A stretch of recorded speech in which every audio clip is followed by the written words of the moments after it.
Assalamualaikum warahmatullahi wabarakatuh. Baik anak-anak sekalian, selamat pagi. Nah, hari ini kita akan membahas materi selanjutnya, yaitu bab seni rupa. Tentunya berkaitan dengan seni rupa ilustrasi. Sebelum kita memasuki pembahasan inti, terlebih dahulu siswa-siswi mengetahui tujuan pembelajaran kita kali ini. Ada beberapa tujuan pembelajaran yang kita lewati nanti. Yang pertama adalah siswa mampu mengetahui seni rupa ilustrasi. Kemudian yang kedua adalah siswa mampu mengetahui manfaat seni ilustrasi. Dan yang ketiga adalah siswa mampu mengidentifikasi fungsi seni ilustrasi. Dan tentunya yang terakhir adalah siswa mampu membedakan jenis seni ilustrasi. Nah, dari 4 tujuan pembelajaran ini nanti kita akan coba bahas secara bersama. Nah, baik anak-anak sekalian, yang pertama kita akan membahas tentang pengertian seni ilustrasi. Di sini ada 3 pengertian yang Bapak bahas ya.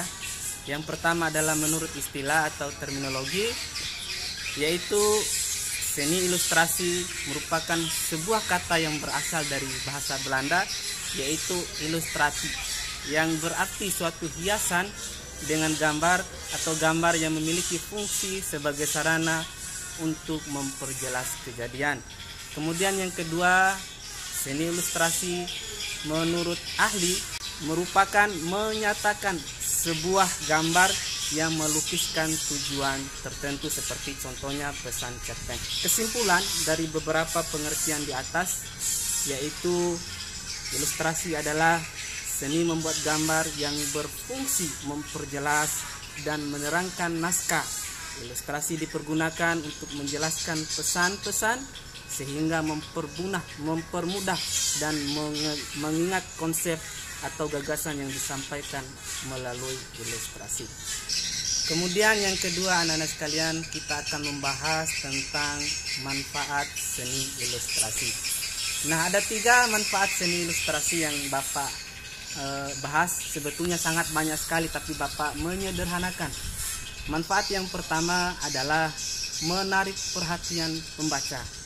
Jadi adanya seni ilustrasi itu bisa mampu menarik minat, semangat pembaca, karena di dalamnya terdapat beberapa petunjuk gambar yang mempermudah pembaca. Kemudian yang kedua adalah memudahkan pembaca memahami tulisan. Jadi dalam beberapa teks tulisan biasanya terdapat ada beberapa petunjuk gambar ilustrasi. Tentu petunjuk gambar ilustrasi itu sangat berfungsi untuk mempermudah pembaca dalam memahami tulisan. Kemudian yang terakhir anak-anak sekalian, manfaat seni ilustrasi adalah sebagai sarana ekspresi diri.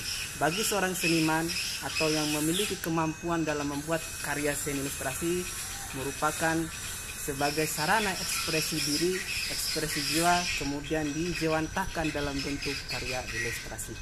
Nah, selanjutnya poin ketiga kita akan membahas tentang fungsi ilustrasi. Jadi fungsi ilustrasi itu anak-anak sekalian, fungsi yang pertama adalah sebagai fungsi deskripsi. Jadi beberapa gambar atau slide ilustrasi itu berfungsi menjelaskan beberapa maksud dan tujuan dari pesan-pesan yang disampaikan. Inilah yang dimaksud dengan fungsi deskripsi. Kemudian fungsi yang kedua untuk diketahui oleh anak-anak sekalian, yang kedua adalah fungsi ekspresi.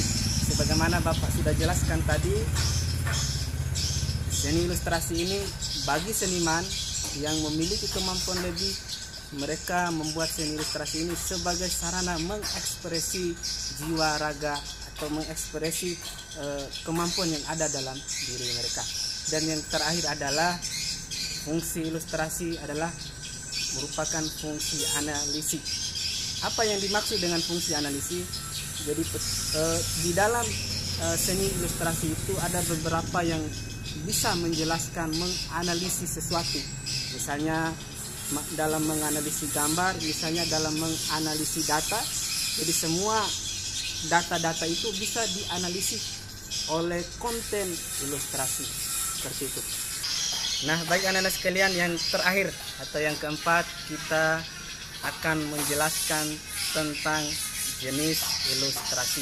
Sangat banyak sekali tentang jenis ilustrasi di sini, akan tetapi Bapak membatasi pembahasan yang umum diketahui oleh orang. Yang pertama adalah jenis ilustrasi karikatur. Tentu anak-anak sekalian ini sudah banyak mengetahui tentang istilah karikatur. Jadi intinya seni ilustrasi karikatur anak-anak sekalian membuat karya seni yang menyelewengkan bentuk yang aslinya atau bentuk original. Misalnya seorang seniman membuat karya karikatur yang tidak proporsional, misalnya kepalanya besar atau kakinya sangat kecil, atau bahkan sebaliknya kakinya besar kemudian kepalanya kecil. Nah, sengaja dibuat oleh seniman karena seni karikatur ini menyelewengkan dari bentuk aslinya, bisa bermakna bentuk kritikan, kemudian bermakna bentuk ketidaksukaan terhadap personal atau komunitas tertentu. Jadi intinya adalah seni karikatur membuat karya seni yang tidak proporsional, jauh dari bentuk originalnya, seperti itu. Kemudian yang kedua adalah ilustrasi berjenis kartun. Nah, ilustrasi berjenis kartun biasanya dibuat secara semenarik mungkin, kemudian sehingga penonton itu bisa tertarik. Misalnya kita ketahui bersama seperti kartun Shinchan ya. Nah, sengaja dibuat oleh seniman itu supaya kelihatan menarik, lucu, dan mampu memikat penonton atau pembaca. Kemudian yang terakhir adalah jenis seni ilustrasi adalah jenis ilustrasi komik. Nah, ini sangat umum kita lihat, ini sangat umum kita ketahui secara bersama ya. Komik kita ketahui itu adalah sebuah ilustrasi yang digagas atau yang dibuat berdasarkan cerita-cerita hayalan atau cerita-cerita nyata. Sebuah cerita atau dongeng yang dibuat dalam bentuk gambar, dalam bentuk cerita, kemudian terdapat beberapa teks komunikasi sehingga seakan-akan pembaca bisa merasakan apa maksud dari karya itu. Nah, ini yang Bapak maksud anak-anak sekalian. Contoh ilustrasi karikatur. Coba kalian lihat gambar ini.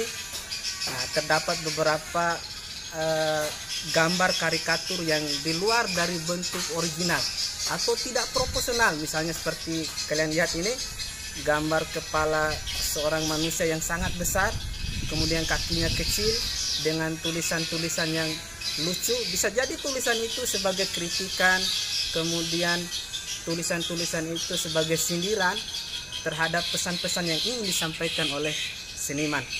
Ini sangat jelas sekali ya, sebuah kritikan yang dikritik oleh masyarakat tentang kenaikan BBM, kemudian pesan itu dapat tersampaikan seperti itu.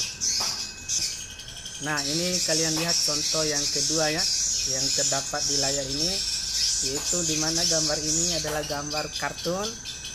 Nah, di sini kelihatan sekali seorang seniman membuat sebuah aktivitas kartun itu seakan-akan nyata, bahkan bisa jadi aktivitas itu adalah aktivitas animasi, aktivitas hayalan, dan sengaja dibuat supaya penikmat bisa memasuki ke dalam sebuah bentuk cerita tadi. Nah, ini contoh yang ketiga ya, dapat anak-anak sekalian lihat di layar ini, yaitu ilustrasi komik ya. Ilustrasi komik, terdapat beberapa cerita singkat yang terdapat di gambar ini. Ada seorang pemuda yang merasa kehausan, kemudian dia ingin membeli es yang dijual oleh penjual es, tetapi karena dia si penjual ini ketiaknya sangat bau, kemudian dia tidak jadi terasa haus karena mencium bau yang sangat mengamiskan. Dan bentuk cerita ini adalah bentuk cerita dalam konten narasi yang sengaja dibuat atau bisa bentuk hayalan, yang dimana agar bisa pembaca merasa terhibur atau peristiwa-peristiwa itu dapat dihibur oleh penikmat. Ini yang dimaksud dengan ilustrasi komik, yang dimana seorang seniman berusaha membuat cerita itu baik dalam bentuk nyata maupun dalam bentuk hayalan, seperti itu. Nah, itulah penjelasan materi hari ini anak-anak sekalian yang Bapak kupas. Terima kasih atas perhatiannya. Bapak merasa bahagia. Kemudian Bapak berharap agar senantiasa siswa tetap semangat mempelajari materi-materi selanjutnya. Terima kasih atas perhatiannya. Bapak akhiri. Assalamualaikum warahmatullahi wabarakatuh.